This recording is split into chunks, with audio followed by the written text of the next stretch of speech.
El apóstol Pablo termina con una doxología hermosísima que vamos a estar considerando esta mañana. Así que le invito a que oremos primero y luego leamos Romanos capítulo 16, versículos del 25 al 27. Vamos a orar para que Dios nos ayude a entender estos últimos 3 versículos y nosotros podamos adorarlo y seguirlo alabando porque Él es digno. Amén. Dios bueno y sabio, gracias por este hermoso día donde nos permites reunirnos como iglesia y alabarte. Te podemos adorar, Señor, porque tú has sido misericordioso con nosotros. Gracias, Señor, porque al conocer todo lo que has hecho por nosotros, tu obra salvadora, podemos vivir confiados que tú nos preservas hasta el fin. Te pedimos que tu Santo Espíritu nos guíe a toda verdad y nos haga más parecidos a ti. Gracias, Señor, porque nos permitiste estudiar toda esta carta y permítenos, Señor, entenderla y ponerla en práctica. Y gracias, Señor, porque tu palabra, tu sabiduría es infinita. A ti te damos toda la gloria y la honra. Amén. Vamos a leer el capítulo 16, versículos 25 y 27.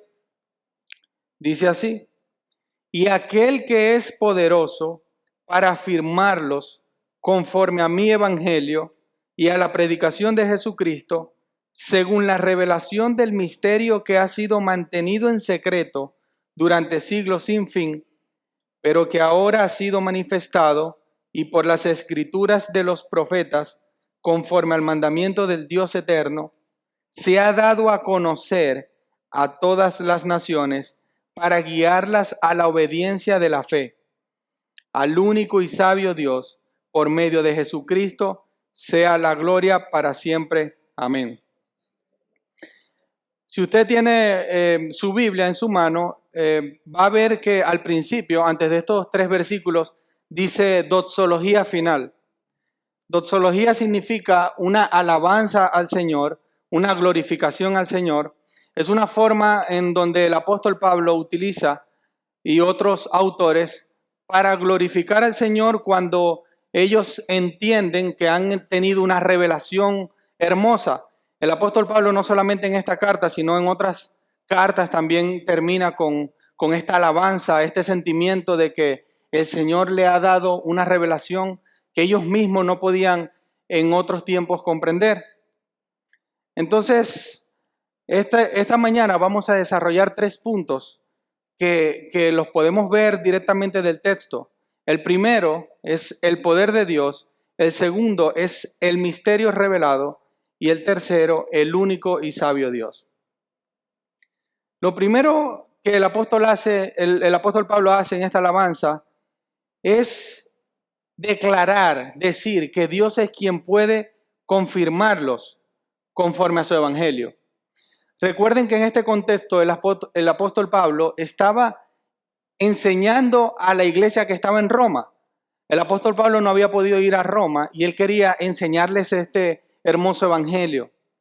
Entonces, lo primero que él dice, la primera alabanza que él hace es: y aquel que es poderoso para afirmarlos conforme a mi evangelio. Y de esta manera vamos a ver una similitud en cómo él comienza la carta y cómo él la termina. Porque el propósito de esta carta era el mismo: que la gente pueda ser afirmados en el evangelio conforme al evangelio que él predicaba, que era a Cristo y a él resucitado. Ahora, ¿por qué lo que él dice y señala al principio es el poder de Dios? ¿Qué importancia tiene decir que el poder de Dios es necesario para afirmarnos en el evangelio? Una definición que el mismo apóstol hace empezando la carta en el versículo 1, capítulo 16 de Romanos. Dice: porque no me avergüenzo del evangelio, pues es poder de Dios para salvación de todo el que cree, del judío primeramente y del griego también.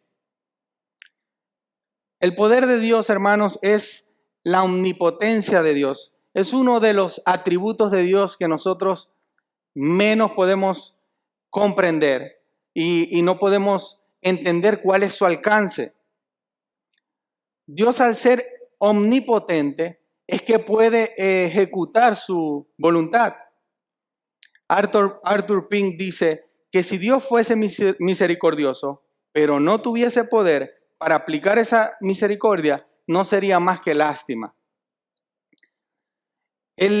Lo que está tratando de decir o lo que está diciendo es que para que Dios pueda ofrecernos salvación, Él tiene que poder salvar. Y para Él poder ofrecernos a nosotros vida eterna, Él tiene que tener vida eterna. Por eso en todo este texto nosotros podemos entender que Dios es un Dios eterno y que Dios pudo vencer la muerte. El Evangelio, el centro del Evangelio, es la muerte y resurrección de Cristo. Si Cristo no hubiese resucitado, vana sería nuestra fe. Nosotros no podríamos creer en un Dios que no ha podido resucitar. ¿O acaso nosotros podemos confiar que alguien puede hacer algo por nosotros sin Él mismo tenerlo? Entonces, la mayor demostración de poder fue su muerte y su resurrección. En esta resurrección, nosotros podemos confiar de que Él nos puede salvar. En este contexto, el apóstol Pablo ya había enseñado la doctrina a la iglesia. En los primeros 12 capítulos ya él había enseñado cómo era el accionar de Dios y cómo Dios elegía para salvación. Y también destacó la obra redentora de Cristo para los que ponen la fe en Jesús. Ahora, él no hace una referencia al final en que el cristiano podía por sus propios medios mantenerse en la obediencia de la fe. Él más bien señala a Dios. Fíjese que en el capítulo 1 dice, y aquel que es poderoso para afirmarlos conforme a mi evangelio. Él no está diciendo, no le está diciendo a la iglesia en Roma, ustedes pueden, ustedes tienen la fuerza, la fortaleza. No, él está diciendo aquel que es poderoso. Él les está dando esta confianza en esta alabanza de que Dios tiene el poder o la capacidad de poder salvarlos. El apóstol Pablo predicaba un evangelio donde Dios es soberano para elegir y con su poder preservar al cristiano. En otra de las cartas que el mismo apóstol Pablo escribe, Filipenses 2:13 dice, porque Dios es quien obra en ustedes tanto el querer como el hacer para su buena intención. Hay otra versión que dice, Él es el que pone el querer como el hacer por su buena voluntad. Entonces, hermanos, no solamente el querer como el hacer por su buena voluntad, sino que Él también nos pone a nosotros, y el apóstol Pablo enseña que Él pone esa intención de buscarlo a Él en la vida de los creyentes. O sea, Dios es el responsable completamente de nuestra salvación. Y podemos confiar que en su poder nosotros somos salvos. En Efesios 3:20 encontramos otra referencia al poder de Dios y dice, y aquel que es poderoso para hacer todo mucho más abundantemente de lo que pedimos o entendemos, según el poder que obra en nosotros. Ninguna persona en el universo tiene poder, salvo el que Dios le delega. Ninguno de nosotros puede decir que tenemos algo de poder.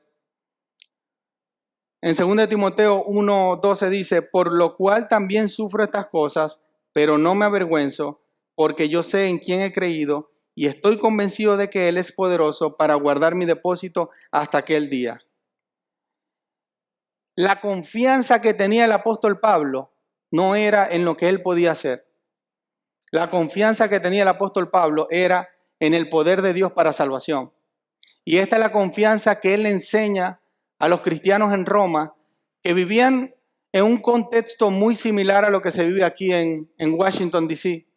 Aquí se vive en una ciudad donde parece que el tiempo ha sido acortado. No sé si será por las largas colas que encontramos en la calle, pero la semana se nos va rapidísimo y la gente está pendiente de cosas banales todos los días. Y nosotros aquí, un domingo en la mañana, estamos adorando a aquel al que es poderoso para tenernos aquí y preservarnos hasta el fin. De eso se trata el Evangelio. Nosotros podríamos pasar años estudiando el poder de Dios y nunca poder comprender la magnitud. Yo estoy seguro que cuando estemos en la vida eterna, de aquel lado de la vida eterna, Dios nos va a mostrar su grandeza y su poder. Y esa es la esperanza que tiene el cristiano.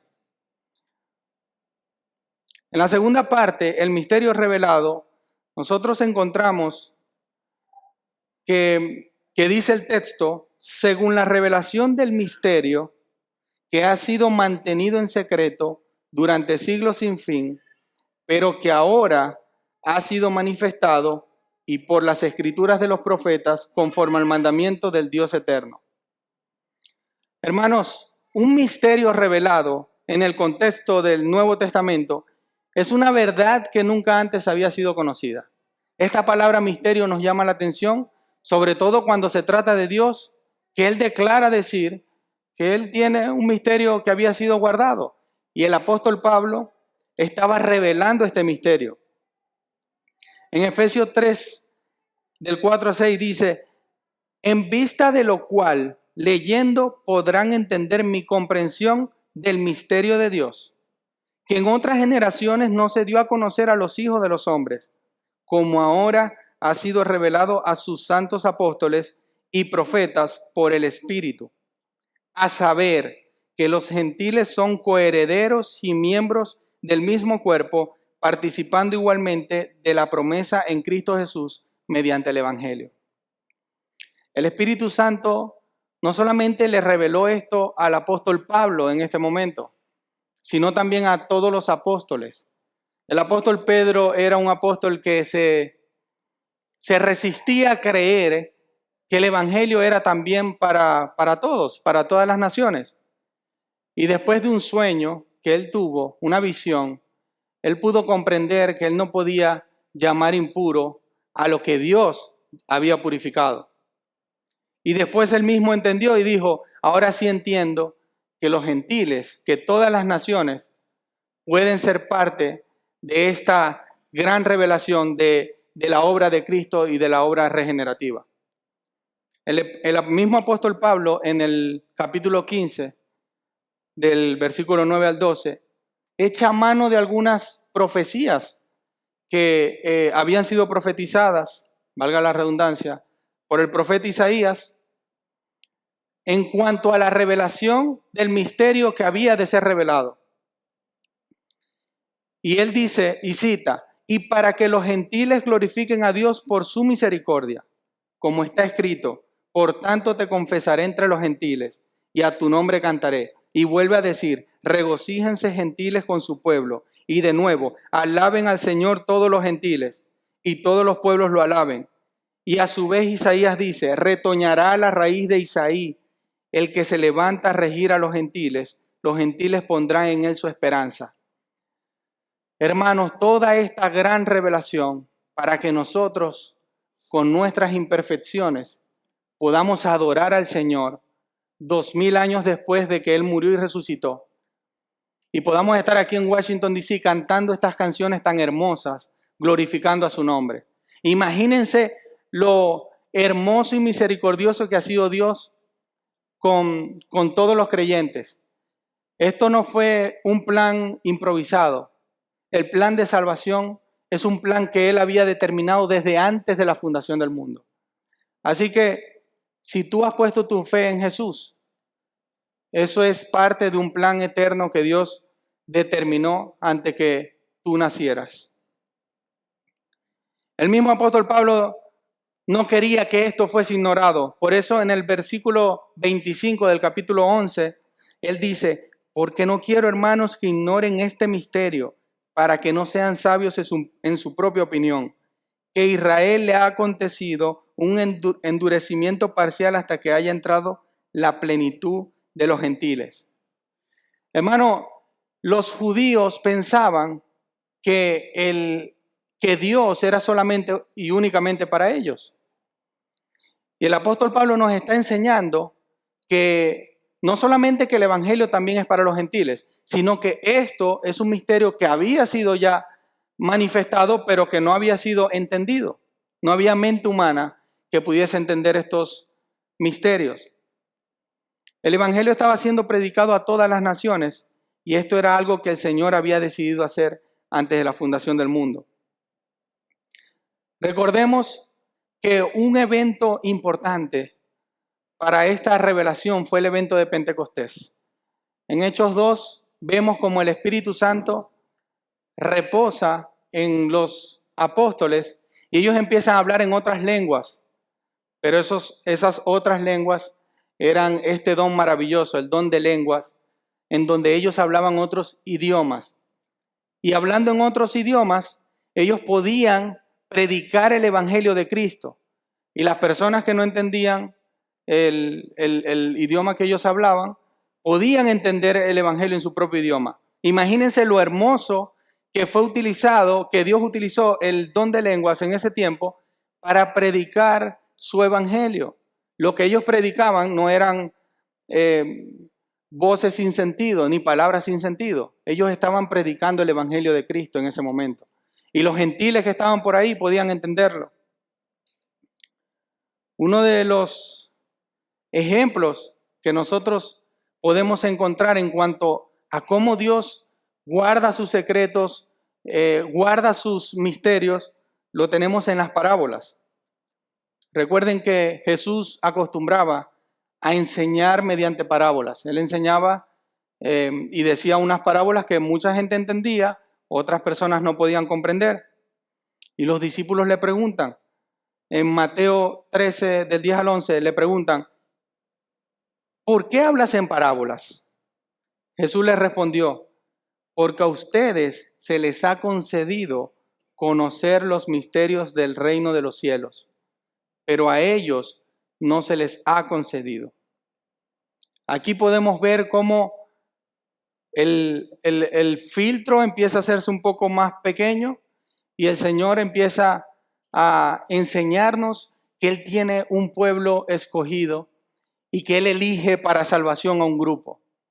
Y muchas veces nosotros o los no creyentes entienden este misterio como algo malo de parte de Dios, como que Dios ha sido injusto porque a algunos destina para salvación y a otros no.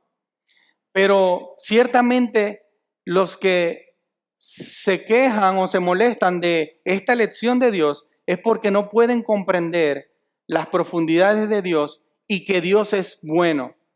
En otras predicaciones, en este mismo libro de Romanos, escuchamos que uno de los pastores decía que Dios es un déspota bueno.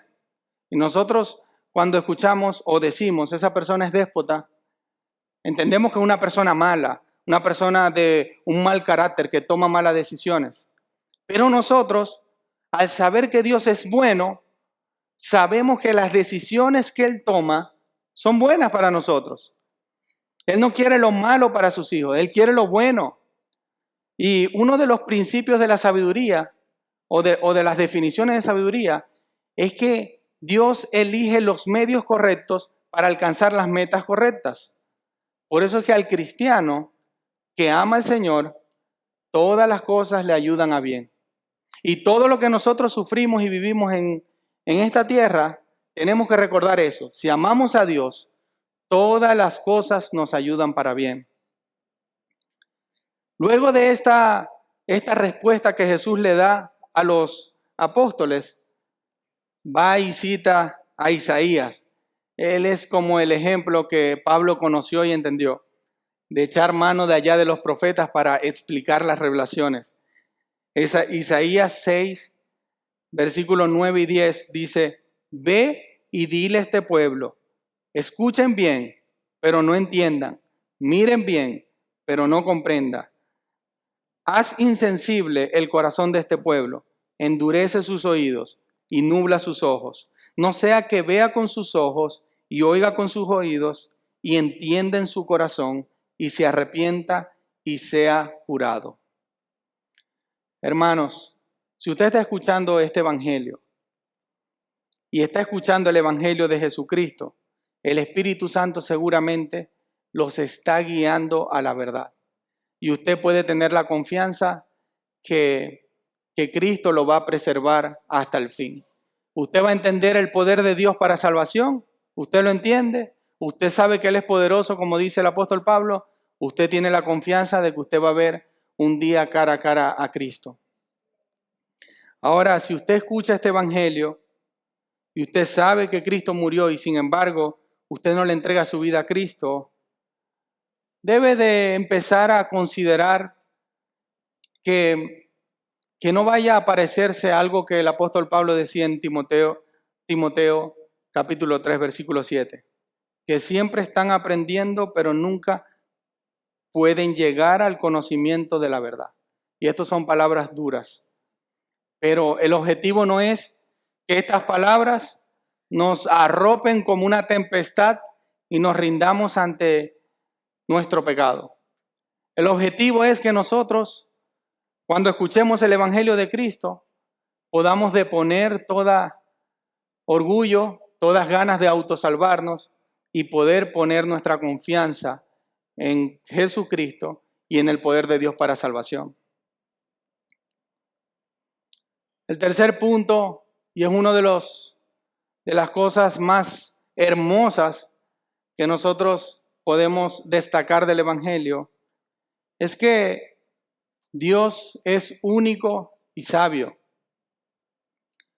Y para que nosotros podamos entender esto, vamos a ver la última parte en el versículo 27. Dice, al único y sabio Dios, por medio de Jesucristo, sea la gloria para siempre. Amén. Este atributo de Dios, la sabiduría de Dios, es uno de los atributos en el que nosotros normalmente, al no entenderlo, pecamos. Nosotros creemos que Dios tiene un conocimiento limitado. Inclusive nosotros entendemos que Dios no puede conocer todas las cosas, porque lo leemos en la palabra, pero no lo vivimos. El salmista en el Salmo 139:6 dice, tal conocimiento es demasiado maravilloso para mí, es muy elevado, no lo puedo alcanzar.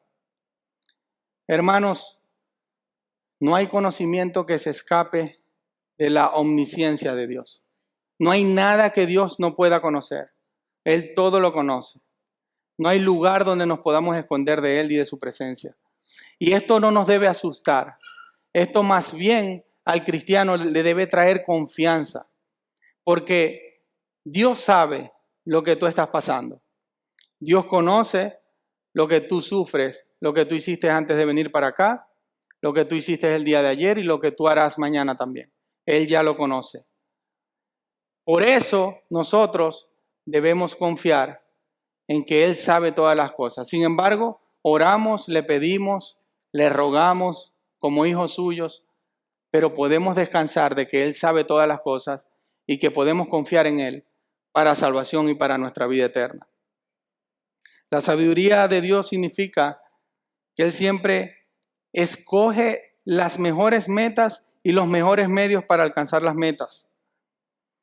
El Evangelio de Cristo fue el mejor medio para alcanzar nuestra salvación. Esto no es un evento que, como algunos piensan, Dios tuvo un plan A, después tuvo un plan B, después tuvo un plan C.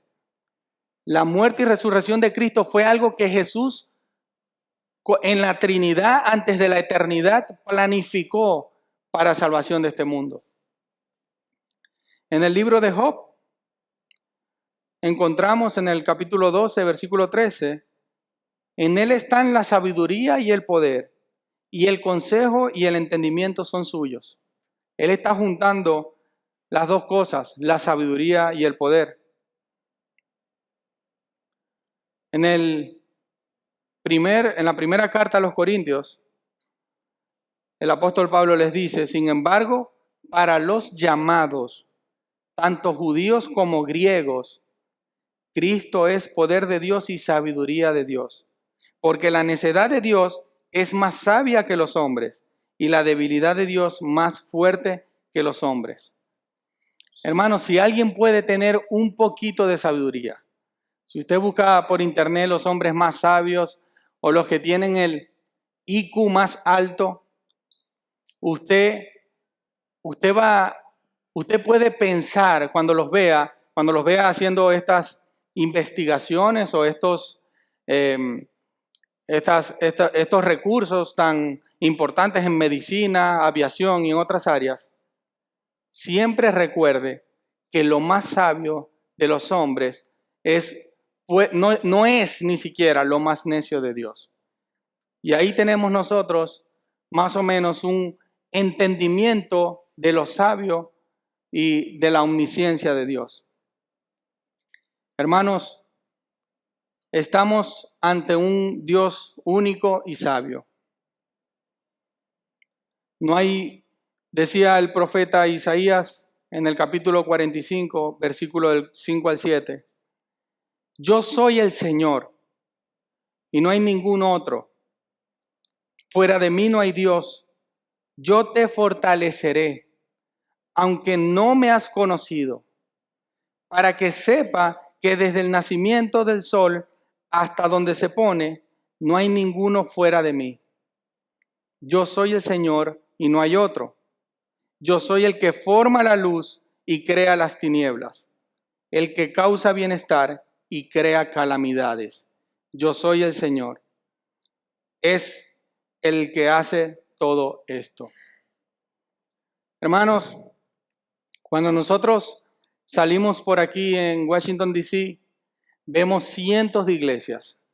Si no me equivoco, Washington, D.C. es uno de los distritos o de las ciudades con mayor cantidad de iglesias en Estados Unidos.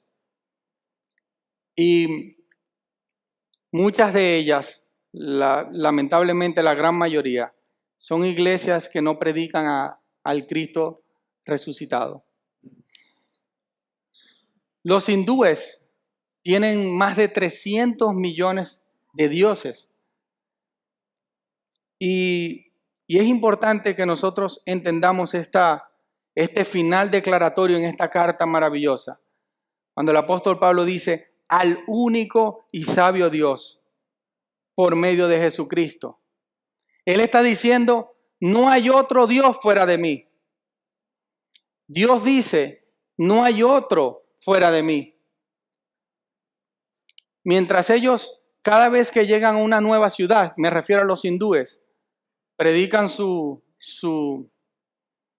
religión, ellos van agregando nuevos dioses a sus deidades. Pero Dios se ha establecido, no hay Dios fuera de mí. Dios está fuera inclusive de tiempo. Nosotros no podemos comprender su anchura. Si usted ve por internet y ve la distancia que hay de aquí a Júpiter, usted puede entender un poquito de la grandeza de Dios. Tenemos un solo Dios, pero este conocimiento tiene que reflejarse en nuestras vidas. Nosotros no solamente podemos decir, yo creo en el Dios verdadero. Nosotros tenemos que mostrarlo. En una ocasión, un misionero iba a Asia, a Donorai Hudson, no sé si lo pronuncié bien, pero este hombre, cuando llegó a Asia, iba a predicar el evangelio. Y un hombre que estaba ahí le preguntó, pero tú me estás diciendo que ese es el único Dios. Sí, es el único Dios. Y le vuelve y le pregunta, o sea, que no hay otro Dios fuera de él. No, no hay otro Dios fuera de él. Y me estás diciendo además que hace miles de años que murió y resucitó. Y sí. Y le responde, ¿y entonces por qué se tardaron tanto en predicar ese Dios?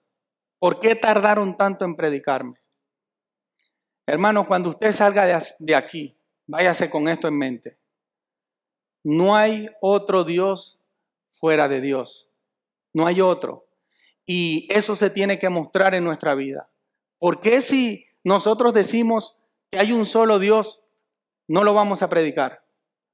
¿Por qué si hay un solo Dios nosotros no hemos mostrado que es el único que puede salvar? Cuando salga de aquí usted piense, si yo predico este evangelio, ¿puede Dios salvar personas? El evangelio es a través de la palabra y la predicación del evangelio. No es a través, como muchos entienden, del ejemplo. El ejemplo es parte de la predicación del Evangelio, claro que sí. Pero nosotros tenemos que articular el Evangelio de Cristo. Nosotros tenemos que decirle a esa persona que usted ve perdiéndose en su trabajo, en su familia, Cristo es el que puede salvarte y darte vida eterna. Ese es el Evangelio que nosotros predicamos. Necesitamos, hermanos, pedirle a Dios que se revele a la vida de las personas, rogarle a Dios por eso y enseñarle a las personas también que le pidan a Dios que se les revele. La persona, por más sabia que sea, no puede conocer a Dios a menos que Dios se le revele. El más simple puede conocerlo, el más simple, el más humilde, si Dios se le revela. Cuando nosotros entendemos, hermanos, todas estas profundidades, podemos declarar y alabar al Señor como el apóstol Pablo lo hizo al final de su carta. No solamente esto, sino que cuando el apóstol Pablo terminó los primeros 12 capítulos, no pudo parar sino decir, oh profundidad de las riquezas y de la sabiduría y del conocimiento de Dios. Cuán insondables son sus juicios e inescrutables sus caminos. ¿Quién puede conocer al Señor? ¿Quién puede saber qué hizo Él antes de la eternidad? Nosotros lo único que podemos saber es que Dios vino, murió y resucitó. Y podemos poner nuestra confianza en Él y ser salvos. Así que, hermanos, les voy a pedir que cuando oremos estemos pensando en esto, y no solamente pensemos en esto, sino que además lo prediquemos como si no hubiese mañana. Usted imagínese que Cristo puede venir mañana. Cristo, de hecho, pudiera venir hoy, puede venir mañana, en una semana. Hay muchos que tienen a Cristo como tardanza. Nosotros creemos que Cristo puede venir en cualquier momento. Así que, ¿cómo sería su vida si usted estuviese seguro que mañana viniese Cristo? Hay muchas personas que dicen que Dios no quiso revelar el día ni la hora, porque muchos se hubiesen ido quizás a meterse en deudas y no pagarlas. Otros quizás en su carnalidad hubiesen hecho cosas que no agradan a Dios. Pero ¿sabe qué es drástico? Que hay muchas personas que son diagnosticadas con una enfermedad de muerte, cáncer o alguna de estas enfermedades que son tan duras. Hermanos, y su vida cambia, el chip de su vida cambia.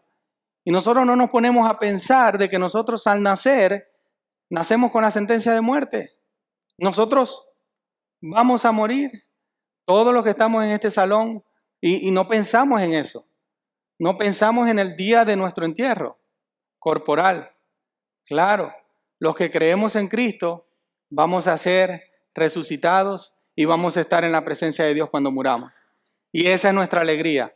Sin embargo, viva su vida, hermanos, como si mañana se fuese a morir o como si mañana Cristo fuese a venir. Amén. Vamos a orar. Padre nuestro, único Dios verdadero, que conoce todas las cosas, gracias porque nos has concedido conocerte y nos preservas hasta el fin. Gracias porque tu misericordia se ha extendido a nosotros y podemos escuchar tu hermoso evangelio. Gracias, Señor, porque nos concediste creer y escuchar el evangelio en nuestro propio idioma y tener esta santa palabra de Dios traducida en nuestro idioma. Gracias, Señor, por esa bendición. Y te pedimos, Señor, por los que aún no te conocen. Te pedimos, Señor, por ese hermano, ese primo, ese vecino, que tú le concedas el arrepentimiento. Ayúdanos, Señor, a nosotros poder predicar el evangelio como si mañana o como si más tarde fuese el último día de nuestras vidas. Ayúdanos, Señor, a tener presente la muerte para saber, Señor, que debemos vivir y debemos glorificarte a ti cada día de nuestra vida. Ayúdanos, Señor, y gracias, Señor, porque nos permitiste leer, estudiar y comprender todo el libro de Romanos. Te damos, Señor, toda la alabanza y toda la gloria a ti. Síguenos enseñando y ayúdanos a seguir volviendo a estas doctrinas para seguir aprendiendo de ti. En el nombre de Cristo Jesús y por los méritos de Cristo, te damos gracias. Amén.